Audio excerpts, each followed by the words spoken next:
Subscribe करें हमारे YouTube channel साधना gold को और पाएं वीडियो सबसे पहले। और हाँ, बेल आइकन दबाना ना भूलें। एक बार विशाला बद्री विशाल जहां है, अब तो बड़े मार्ग बन गए, रोड बन गए। एक काल में बड़ा वो दुर्गम क्षेत्र रहा है। वहां किसी काल में व्यक्ति जब ये कह करके जाता था कि अब मैं लौट कर नहीं आऊंगा, क्योंकि पांडवों ने जो स्वर्गारोहण किया था वहीं होकर के सतोपथ वहीं है थोड़ी दूर पर, और जो सरस्वती का दर्शन कहीं नहीं होता है, सरस्वती का उद्गम वहीं है।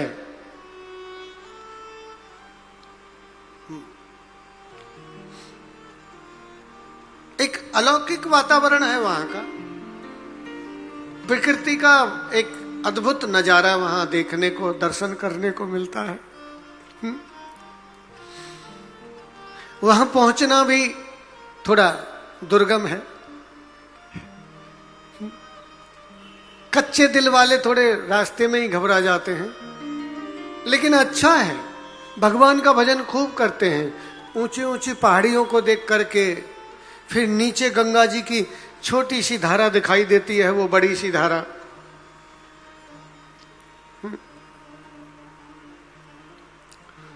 तो किसी काल में वहां जाने वाला लौट के नहीं आता था, लेकिन अभी रास्ते हो गए हैं। लेकिन फिर भी मैं तो इतना निवेदन करूंगा कि कभी भी आप चार धाम जा रहे हैं, गंगोत्री, यमुनोत्री, बद्रीनाथ, केदारनाथ कहीं जा रहे हैं, तो केवल और केवल दर्शन के लिए जाइए, पिकनिक के लिए कभी मत जाइए वहां।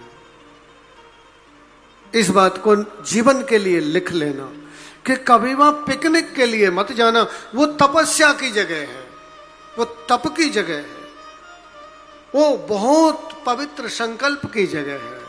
वहां एक बार जो पितरों का तर्पण कर देता है ना, फिर उसके पितृ कभी भी पितृ योनि में या मानव योनि में नहीं आते। वो तत्काल ब्रह्मलोक को, सत्यलोक में चले जाते हैं, ब्रह्मपुरी में। ब्रह्मा जी की आयु तक वो ब्रह्मा जी के लोक में रहते हैं, और फिर ब्रह्मा जी के साथ ही वो भगवत धाम को चले जाते हैं। वहां ब्रह्म कपाल है। ब्रह्म कपाल का मतलब यह है कि ब्रह्मा जी की खोपड़ी,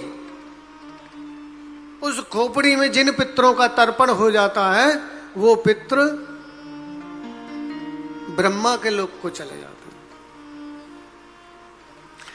लेकिन एक बात बता दूं, जो भागवत कथा सुन रहे हैं 7 दिन विधि पूर्वक, उनके पितृ तो बैकुंठ लोक को चले गए,